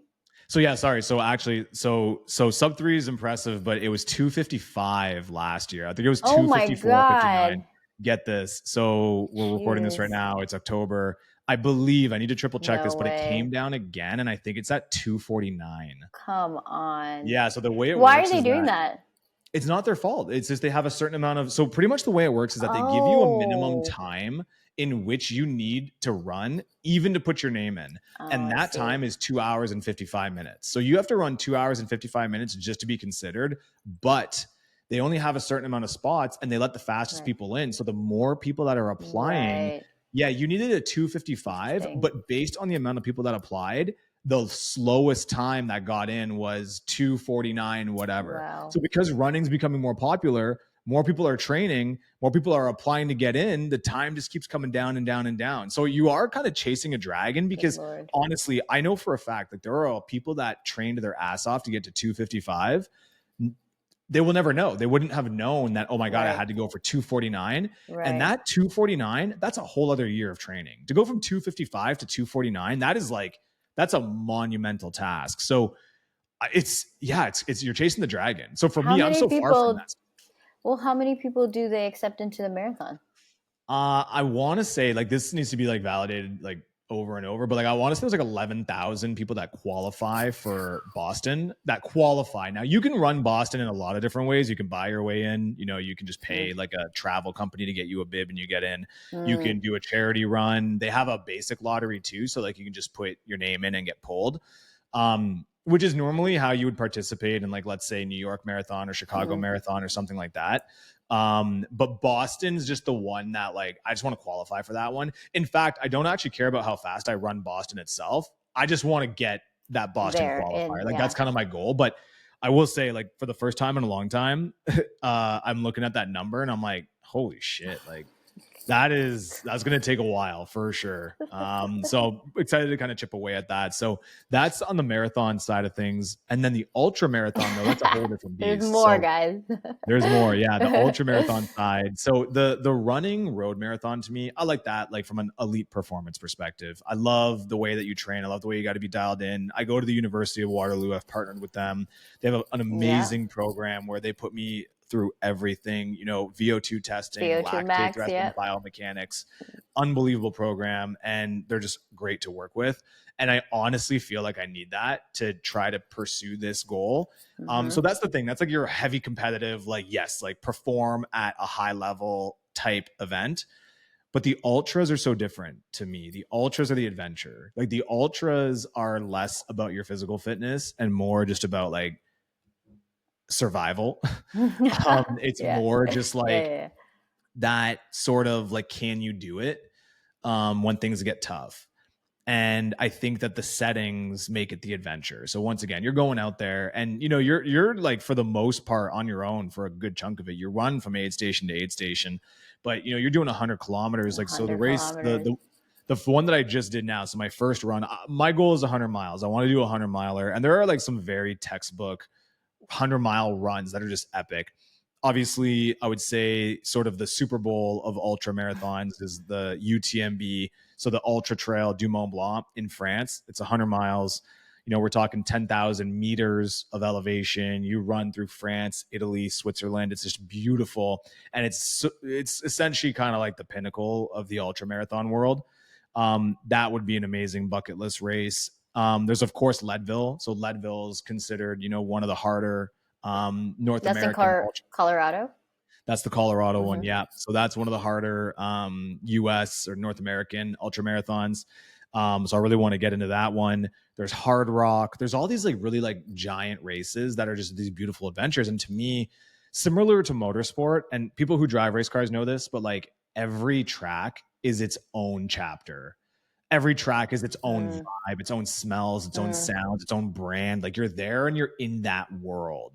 And it's its own thing.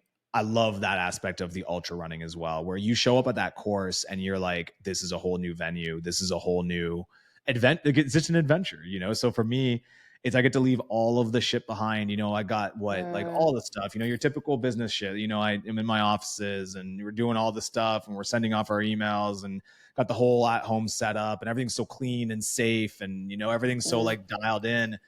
Just leave all that and throw on a vest and a bucket hat and go run through the forest for a while and see if you can make it to the other side. So that 100-kilometer race you did took you 16 hours.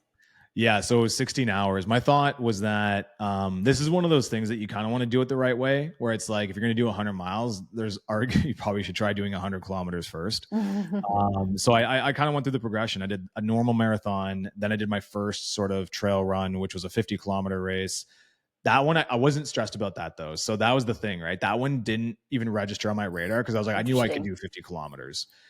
The 100 kilometers also, to be honest, like, I wasn't that stressed about it. I put a lot of training, a lot of preparation. I have a crew and they're amazing. Like they took the best possible care of me. We did like team meetings beforehand. Like everything was so dialed in. So I knew, barring an injury, I really felt like, okay, like I'm not super stressed about this. And I guess I didn't talk about this, but like, that's kind of like the thing I find anymore that I sort of strive for is like something where I have to try as hard as I can with the chance of failing. Like to me, it's something that like, I don't just know for a given that I'm going to do it. And the 50K was there. The 100K, there was definitely some question marks, but not to the extent of, you know, what I'm trying to do with this 100-mile thing. The 100K was just to like validate, okay, like I belong here.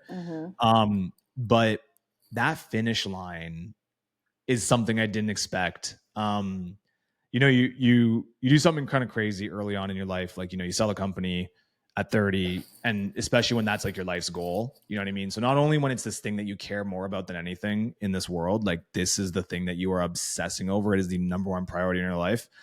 There's that aspect of it. And you couple that with it fundamentally changes your life forever. Just the money side of it. Those are two extremely powerful forces that anybody experiencing even just one of those at any point in time is going to have an effect on you. You experience both of those. That's like a hard dragon to chase. Like, what's going to make me feel like that again? You know what I mean? And to the case in point, like all the things that come with it are awesome. But that feeling, even if it's just like a day, that feeling is like what life is all about. I think that feeling is what like we need to strive for. And that feeling is like what I'm addicted to. And can you describe that feeling when you cross the line? Sorry to interrupt. It's just ultimate. It's the ultimate. You are who you say you are. And there's no better feeling in that world. Like validation. yeah, just, it's if there's two versions of you, the you that's doing the thing and then you that's inside, there's nothing better than like just that like metaphorical glance back, like, yeah, we did that. Like, there's just nothing like I said we were gonna do it and we fucking did it. There's just like, it's so hard to explain, but it's like a combination of just like relief, but also satisfaction that in like the perfect proportions just make for the best euphoria that you'll ever have. And the thing is that it only comes from the hardest of things. If it's easy, you get like the basic win. Like if it's easy, it's fine. It's great, and you should have that. And I think people need the easy wins. But I mean, like, you need the hardest wins. Like, I mean, like, once again, like, what's going to give me that feeling of fundamentally changing my life? Yeah. The most unlikely thing ever. And then also this like satisfaction. What's going to do that? Like, I got to do things now that are so unlikely or so big to kind of give myself that feeling. Just because I love it. Like, I find it makes me a better person. I find the more I can stack those moments in life, the more it makes me realize like what is important in life and what's not. How some of the small bullshit is so unimportant in life. When you're out here chasing this like internal validation, it's just like such a beautiful thing. And so many people, I always say this, they're like, that's such a toxic mentality. Be happy with what you have. And, you shouldn't always be chasing shit. And I've thought about that a lot too. It's the same people that are like, enjoy the journey, not the destination. But thankfully, I sold my company at 30 for $17 million and had the feeling of, you were fucking right that whole time. So now I know when someone tells me that, I'm like, I'm going to listen to myself. And I think what I like to tell myself is that, as of right now at 33, I very much am the best version of myself when I'm chasing something. Whether that lasts. I agree with you. I don't think they make it seem like chasing is a bad thing. Like, it's just like when we were kids, when you're chasing, like you're playing it and you're chasing someone, there's so much great feeling in that, and catching someone and tagging them. Like, chase is not a bad thing. Everyone functions different, but I'm with you. I love to chase things. That's just who I was, a sprinter. I like to chase down things. It's just fun for me, and it doesn't mean it's an unhealthy mentality. Look, like, chase is the game. We were talking about it before. It's like just being in the game, and it's just, look, like, we are so blessed. First of all, it's 2024. The world's kind of crazy, but at the end of the day, it's a great time to be alive. We're a great time to be alive in a great country. We're so blessed and so fortunate to the point where you can say things like, things are fucking cozy. At the end of the day, you could choose not to do anything ever again tomorrow, and there's guaranteed some government program that'll take care of you. The game now is so optional that if you don't want to be a part of the game, you can just coast through life with no reasoning. There's nothing. You're just going through. No purpose. Back in the day, the game was life. You had to do shit. You had to go get food. You had to fight. All about survival. Yeah. The game was real. Now the luxury, which is of course net benefit, but the luxury of comfort, knowing that no matter how bad you fuck up, if you're in North America, there's something there for you. If you choose to want to pull yourself out of that, that's making it so that you have to seek out the game. You have to seek out, an environment that is going to test to see what you're made of. And if you don't seek it out, you'll never know. And I find that that's like super entertaining for me. As someone who thinks they are capable of a lot of things, I just want to check and see. And that finish line. So once again, like, finishing the Grindstone 100, it really was. And it's crazy because we've been recording a lot of stuff now. And I just feel like these moments, like, once again, like it's a crime not to just kind of like, A, have them for our own memory, but B, share them. Because I like to think a lot that, like, look, like, so many people nowadays want to, make people feel bad for chasing money or chasing business. I love to be the opposite side of that and be like, look, chasing that lifestyle enables you to do so much. And I think, like, kind of recording a lot of it can maybe help show some of that. But it was also kind of crazy because, like, watching it back and just kind of seeing it for the first time in a long time, like, really seeing how I felt through my own eyes. That's something that I didn't realize was going to be so obvious when I watched the recording. Like, when I was looking back, I'm like, I could tell exactly how I felt. I'm like, that, like, it was like being lived through. And that level of like authenticity is hard. Like everything's so fake nowadays. Like you're fake happy when you do things. Like, you don't even want to do half the things that you're doing, but you kind of like, you do some of them. It was just like oozing off, was just this like, it was, I don't know. I've been loving it. I've honestly been finding such joy in this side of my life and going after these things. And I just think that same with the 100 miler. And I think that that's going to be that's the one that I don't know. That's the one where I'm like, I'm excited for that because I do not know how that's going to go. When is that? Next August? Yeah, my next step is I got to get in. These things are so tricky to get into. And there's lotteries, there's a few different ways, but they're getting competitive in terms of just like not even qualifying, but just going in the lottery. It's not easy to get into these. Leadville is a straight up lottery. You can volunteer to increase your chances. You could run with a charity. There's a few different things you can do. But just with the growing popularity of ultra running, like I think they had 740 something people last year that got in on like a shit ton of lottery entries. So that we got to figure that out first. That's step one. So that's where, we kind of talk about, what do you do? Is that a universe thing or is that a tilt the world in your favor type thing? So that's what's up. So if it does pan out, it would be in August, August, I think 16th. And how do you change your, sorry, I'm just curious as a, fitness professional, what is your programming? How's it going to change from training for 100K to 100 mile? Yeah. So personally, I didn't actually train for the 100K. I trained for the marathon. So here's my thing, and we'll find out how this plays out. But personally, I think it's easier to train for ultra marathons than it is to train to race a marathon. Anybody who runs their first long distance, any distance, I mean, like 5 kilometers is like a long, like if you're doing 5 kilometers, that's your first time, that's a long distance. So any road race, everybody goes into it the same way. They all want to get to the halfway point feeling good. That's like the goal. Like, okay, let's do it at a pace in which I can get to the halfway point and feel strong. And then that way we can pick it up from there. It's the idea of finishing the race that matters the most, and time is secondary. As soon as you start trying to race these runs, everything changes because you are on the limit at like kilometer 3. You're at the limit and you're in pain and you're pushing already and your heart is pumping and your lungs are pumping, and all you've trained isn't to make the limit feel easier. Because if your limit at the limit is 5 minutes per kilometer, or it's 3 minutes and 30 seconds per kilometer, the limit feels like the limit for everybody. The only thing that you're training is your ability to withstand the limit for a long period of time. So when you're racing a marathon, you already feel like you're blown up at like kilometer 3, but what you've trained for is to withhold that, or like compartmentalize that and maintain the performance while that pain is still there. And I think that that's like a tough thing to explain unless you've experienced it. And that makes training really, really hard because you know that all you're trying to do is deal with pain, which means there's no easy button. If you're not feeling that way in your training, you're not getting the stimulus. Therefore, you're not going to get the adaptation. So when you go out there and train, and of course, a lot of your runs are easy runs. So to be clear, there's 2 things you're training. You're training your system, your cardiovascular system, your engine, but then you're also just training your body. Like you're training your body to deal with the speed, the movement mechanics, the impact, absolutely. And if anything, mostly the impact, like being able to deal with that. So those easy runs are fine. There's nothing wrong with that.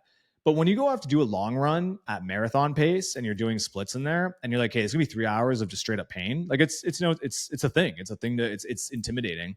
So I think that you get all of the fitness you need to run an ultra from training to race a marathon. I think you have all the fitness you need. I think what ends up happening, what you need to optimize for is additional burden on the body, the ground and pound, all that, and elevation.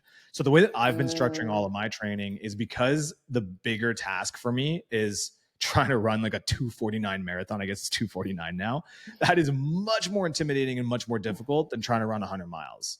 And ironically, the training that I do to try to get that marathon time, that's going to give me a lot of the fitness. That'll give me like 70% of the way there, to doing the ultra. So the way that I'm looking at it right now, what I would really love, and let's just say everything goes smoothly, is I'm just going to kind of keep fucking around right now for the next like 30 days. I just got off the 100K and now I'm just like working out to enjoy it. So like I'm running like 3 times a week and just like lifting and having fun. And I've got all of these little notes on like deficiencies. So like my adductors, hip flexors, my tibs, these are things that were like, nagging me during my training that I need to, if I can just strengthen them up now, I think it'll carry on fairly well.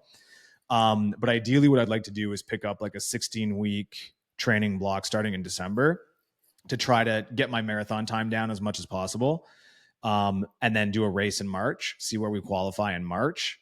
And then after that, so I'll be on for 16 weeks. I'll have a great base level of fitness, maybe take 2 to 4 weeks off and just kind of dick around again.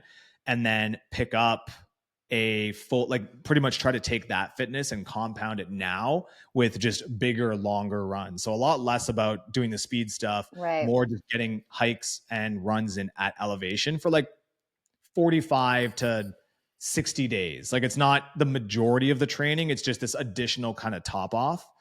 Can I ask about road running because it's flat versus mountain trail running? You're going through ups and downs, elevation. So the effort needed at certain times for quad dominance, from hamstring dominance, from, when you're going uphill, there's a lot of calf involved. So how are you adding that into your training or keeping that in mind, factoring that in? Yeah, so I had a bit of a blessing. So this is my 4th block that I just did, and it was the only block that I ever got to a point where I couldn't run because of an injury. So I had this like ridiculous, so I've gone through and successfully come out of an Achilles tendinopathy. I've had a post tib, so a posterior tibialis inflammation or tendonitis. I had that. And then just both of them worked through those, no problem. And then this block, out of a 16-week block, in week like 7, I started getting this like ridiculous tenderness in my calf, like deep within my calf. And it was really interesting because once it would warm up, I could do my run, but like it was so tender before the warm up, and I would do the run. And of course I'm running on it when I shouldn't be. And then it started extending into like my right sort of like hip glute area. And so it became this like huge issue, and I just couldn't run anymore. And it got to a point where we pulled the plug on the running, and I'm like, I gotta find a way to keep my engine going. I love I'm this. still 8 weeks. Yeah. I love this story. Yeah. I'm still 8 weeks out. I'm like, I got this, like I can recover and be back, but I can't lose the fitness. So then I'm like, okay, well, what can I do to simulate the same sort of cardio and endurance that I'm doing? The problem with the bike is that when you're doing your running, you're really monitoring your heart rate quite a bit. Your easy runs, you're running at a specific heart rate. So many people use different running styles and running things. Essentially for me, for my easy runs, I'm definitely sticking between like 150, 160 for my heart rate. So kind of like if you're using 3 zones, I'm using a zone 2 kind of area. And what was happening, and of course there's like some people that do 5 zones, some people that do 3 zones, whatever. Anyway, I was doing around 150, 160. I just trained up to that. When I started, it was 140. That was like my zone 2. So we've kind of moved it up a bit. But that's what I needed to do to kind of work my aerobic system. So really kind of do that like chill, slow endurance. I needed to be in that range. Otherwise I wasn't getting the adaptation or the stimulus. And then flip that around to more speedier stuff when I want to kind of push that like lactate threshold type heart rate, which is like for me around like the 170-ish, 175 range. So you got to be dialed in on that. And the problem with the bike is that the bike, you cannot maintain your heart rate at like let's even say 140 for any prolonged period of time, because your legs just burn out. Like you're going so hard on the bike to try to get your heart rate up. It's fascinating. And it's a testament to running about how high your heart rate gets, because on the bike, you are gunning it if you want to get your heart rate to 150. And my runs last anywhere from 45 minutes to an hour and 15 minutes, depending on how I was doing it. So I was like, shit, like I can cycle like with this calf thing. It ended up being a medial tibial stress response, minor stress fracture. I could be on the bike, but I wasn't going to get the stimulus. It just so happened that I was like, I'm gonna go on the stairs just for the why not? I can walk and it feels fine. And that day, the next day actually, when we pulled the plug on the running, I went and did the Stairmaster, and I noticed 2 things. Number 1 was that there was no pain in my leg. So I was like, oh, cool, this doesn't affect it. Really, the thing with my calf was the impact. As soon as there was an impact, That's where it would aggravate it. But stairs, you're stepping, I had no pain. And then the other thing was that it was super, super, super in tune with your heart rate. Like you could go from level 9 on the stairs to level 10 and you can just easily maintain that, and you can just dial your heart rate in. So I'm like, holy shit, take the movement out of it. I can train my heart exactly how I have to with this. Like perfect. We can get to the heart rate. And it just also so happened that I'm like, you know what? I'm obviously not going to be able to run the race, this marathon, because I can't do anything speed wise, but I had the 100K a couple weeks later. And it was like, this is going to be amazing for the 100 kilometers because now I'm just doing straight elevation. So literally for maybe about 5 weeks, I was running 6 times a week. I just swapped it for the Stairmaster. So I was running at my peak, I was running 15 kilometers a day during the weekdays. And then my long run was anywhere from 25 to 30 kilometers. 15 kilometers would take me about an hour and 15 minutes. So I would literally just every day go to the gym and go to the Stairmaster and do an hour and 15 minutes on the Stairmaster at either my easy heart rate, or I would literally go do my, kind of speed sessions where I'd be like power marching up this thing at like level 13 for, 45 minutes or whatever. So it was kind of this, like just this adaptation that I needed to kind of accommodate to make it work. But that served me, I think, really, really well going into Grindstone, because there was 3,000 meters of climbing in that race. So like a blessing in disguise. It absolutely was. It absolutely was. So, you kind of, one of my favorite books is The Obstacles of the Way. Yeah. And it's just this whole thing where you kind of, you turn it around and make it something work for you. So it's, it was good. I love your stories. I wish we could keep going for hours. We will have to do this again, obviously. I hate to cut it because I have another call, but what a fascinating start to the next chapter of your life. Man, I want everyone to just be inspired by your life like I have. I highly encourage everyone to read Marc's book. Do you want to talk about where can they find it? Yeah, for sure. So easiest thing is marclafleur.com. Got my book there, Marc with a C. So the book is True Founder, What No One Has the Guts to Teach You About Starting Your First Company, which is essentially exactly what it sounds like. It's a no bullshit approach to what it takes to start a company. It's great, but I would love for you to write a second book about this next chapter and all of your training. And I mean, I think it's really important to showcase how, working on your health and your fitness, putting all that effort in can translate into, your business, and having those coincide can help you along the way for both journeys. I don't know. That's just my take, but I would love for people to hear how you're excelling in both facets of life. Yeah, well, Sarah, I think that it's funny because everything always happens for a reason. I think we've been talking about doing a conversation like this for so long that I think we have so many hours of conversations that we could talk about on both sides, because we spent this whole time talking about me. I feel like just next time we do this, we got to dive in to your whole story, how you're at where you're at. You're about to take off to go where right now? I am going to Indiana for a week to meet my partner's family. Literally the nomad lifestyle I find never ends, and it's absolutely fascinating. So I think our next conversation, we need to kind of put the spotlight back, and I think there should be many more of these conversations. Many more, because I would love to share as well. And there's so many more questions I have for you, as you know. We didn't even talk about your 4x4x400 experience. Yeah. And I had a question about that.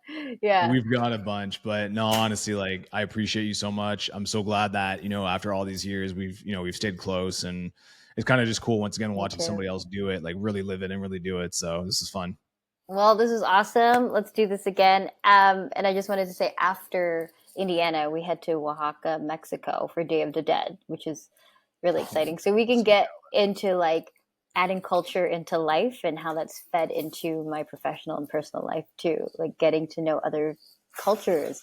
It's something I'm strongly, passionate about and would love to share. So till next time, this is awesome. Marc, you're incredible and an inspiration to me. This was too much fun. So till next time. 2 hours went by fast.